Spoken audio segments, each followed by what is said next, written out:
Rumah Tuhan menjadi bagian penting dalam pembahasan teks ini. Pribadi Musa dan Yesus Kristus ditempatkan sebagai pribadi yang berperan besar. Dua hal penting dibahas dari kedua figur ini, yaitu mengenai kesetiaan dan kedudukan. Pertama, kesetiaan Yesus dan Musa tidak diragukan lagi. Yesus memimpin dan mengeluarkan manusia dari perbudakan dosa, sedangkan Musa memimpin Israel keluar dari perbudakan Mesir. Yesus dan Musa setia walau umat yang mereka layani keras kepala dan tegar tengkuk. Kedua, perihal kedudukan Yesus layak mendapat kemuliaan lebih besar daripada Musa. Musa adalah pelayan di rumah Tuhan, sedangkan Yesus adalah ahli bangunan sekaligus kepala dari rumah yang telah dibangunnya. Dan kita sebagai orang percaya adalah rumah yang telah dibangunnya. Penulis surat Ibrani menempatkan orang percaya sebagai rumah yang telah dibangun Kristus. Genaplah firman aku di dalam Bapakku, dan kamu di dalam aku, dan aku di dalam kamu. Dan juga tubuh kamu semua adalah bait Roh Kudus.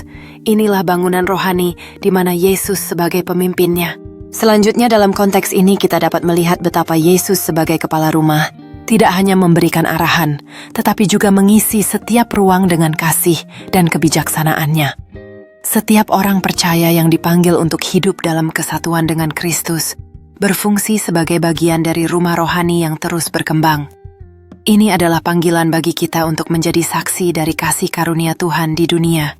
Mengingat umumnya rumah melekat pada identitas dan status pemiliknya, maka rumah Kristus adalah rumah yang dibangun, dikepalai, dan diatur oleh Yesus Kristus.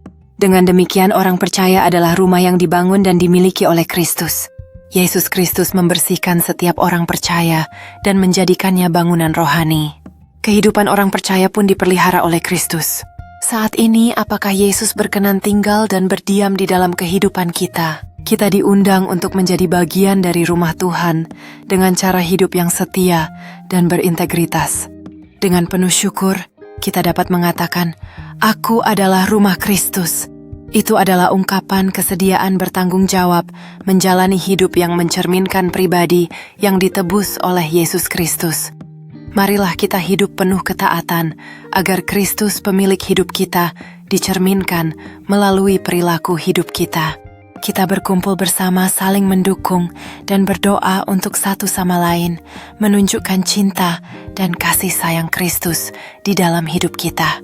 Setiap tindakan baik yang kita lakukan adalah bukti nyata dari iman kita dan kesediaan untuk melayani. Melalui pujian dan ibadah kita merayakan kasih Tuhan yang tak terbatas, mengajak semua orang untuk merasakan kehadirannya.